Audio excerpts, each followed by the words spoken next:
Today, we're here to pay tribute to this school and celebrate the 25 years that it has been open. We had the honor of having several of the original staff members from 25 years ago come out here for our 25th anniversary celebration. We dedicated a bottle brush tree in honor of all the hard work that the staff does here at the school. And we had guest speakers, Mr. Don Raymond, who was the original assistant principal.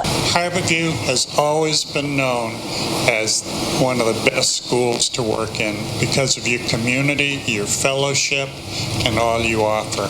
We buried a time capsule today representing the first 25 years. Inside, there are photographs that show the history of our school from just a vacant lot to the beautiful campus that we have today.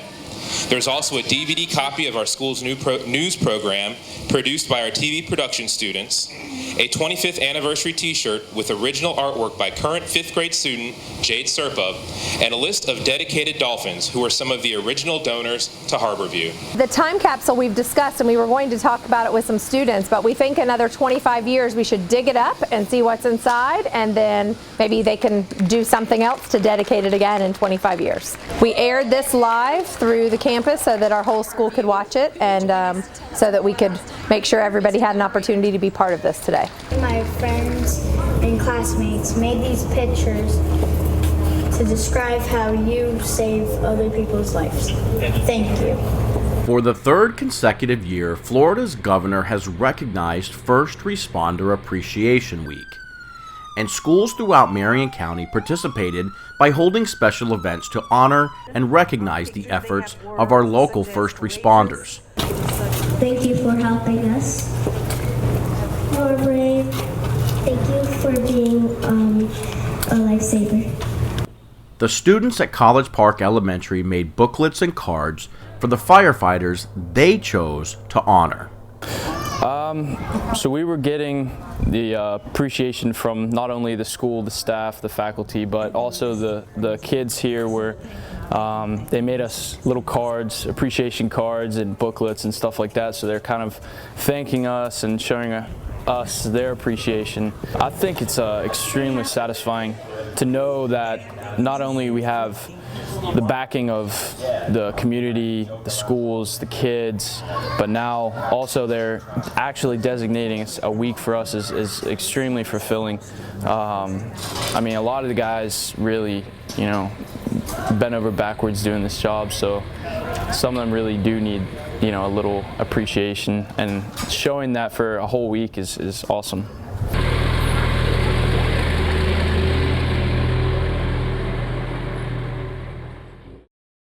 Congratulations. Thank you. I'm proud of you. Oh my gosh. You are a finalist for the Marion County Teacher of the Year. I believe part of it is because I teach from my heart, just like many of the other teachers do. But I don't just teach in the classroom. I teach outside of the classroom. If it means they're in the hospital and I have to sit with them overnight, I do. If it means I need to comfort them when their babies are sick, or even if they're having a rough night with their boyfriend, I sit and talk to them. I don't judge them, and I'm always trying to be there for my students. We teach parenting and pregnant teens, and it can be male or female as long as they are in the process of parenting. And we also teach them how to be parents to their children, how to be caregivers. Sometimes we have to teach them the difference between being a teenager and being a mom. We teach them how to raise their children. We teach them ways to discipline their children. We also teach them how to love their children, because sometimes it's not always a natural instinct when you're a little younger. It's an under alternative programs umbrella, and the students come for 1 term. They're possible to stay for 2. At the end of the program, they are expected to be completers, which means completing 4 of the parenting classes. At that time, they receive daycare until they graduate from high school. Where they need to do credit recovery, we do it through Play-Doh, so we teach every subject 6th through 12th grade. We also teach electives that they're possibly behind on. We work with Marion Virtual, Florida Virtual, and we also have the classes that we teach here for the parenting itself. So there could be days I'm teaching 5 different levels of math, At the same time, I'm teaching 3 different grade levels of English and science and social studies. A lot of their academics are self-paced, but we pull them aside and do one-on-one interventions. If there's 2 or 3 of the girls that happen to be in the same subject, we do small group. So our classroom is very different than any other classroom in the district because we do a lot of one-on-one tailored specifically to that student's needs. And if they're not wanting to cooperate or not wanting to keep pushing, we keep being the little backup beeper telling, nope, keep going, go forward. I'm a former student of the program. I was 15 when I was pregnant with my oldest daughter, and I came here. The first person I handed my daughter off to at 2 weeks old is my paraprofessional. And I learned so much when I was here. I wanted to make sure when the time came, if I could, I wanted to give back to those girls and show them that they can do anything they put their hearts to. They just have to believe. And it's not about being another statistic, it's about beating those statistics that are set against them. Recently, the Circle Square Cultural Center played host to the 2nd annual Youth Career Expo. And there is only one word to describe what took place. Fun. Middle school students from across the county were invited to engage with local industry leaders and glean some first-hand insight into the different career paths available to them. Well, today we've learned a lot about all these careers. In the other room, we talked to actual people who are in certain careers. It was nice to know what they do, and they've talked about how long it took, their salaries and all that. So yeah, it's really helpful to learn, especially from their point of view.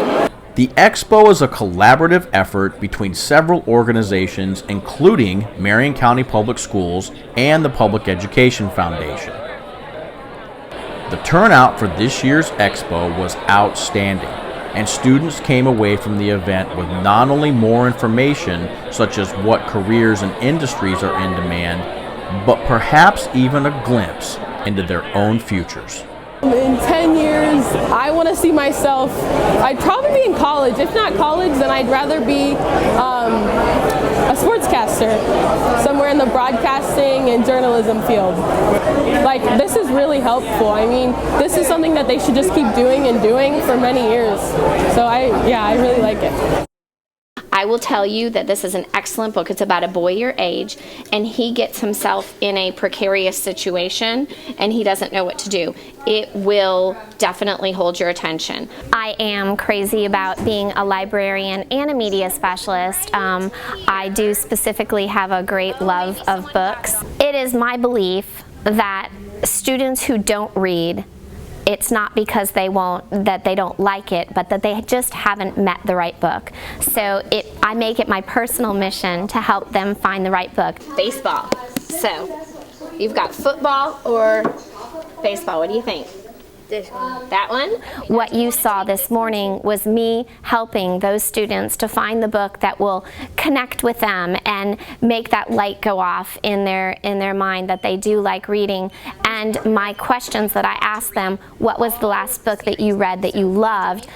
Or if they can't answer that question, I usually will ask them what movie they saw last that they loved.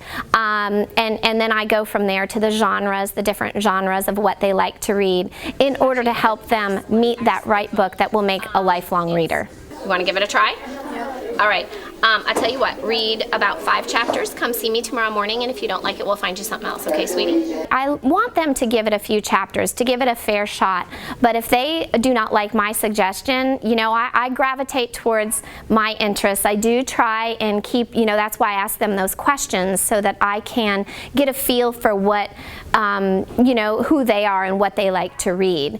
So the questions help me to choose carefully. However, if they don't like it, I don't want them to waste another minute in, with that particular book, and we'll move on to the next one.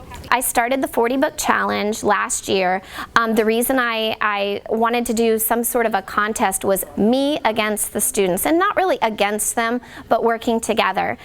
I am very well read in kindergarten and first grade literature. I know every children's picture book out there. However, becoming a middle school media specialist, the only the only connection I had with those books was if my own children had read them. And so I did a lot of reading prior to starting my role here as the librarian, and I told the kids, I said, I am reading right along with you.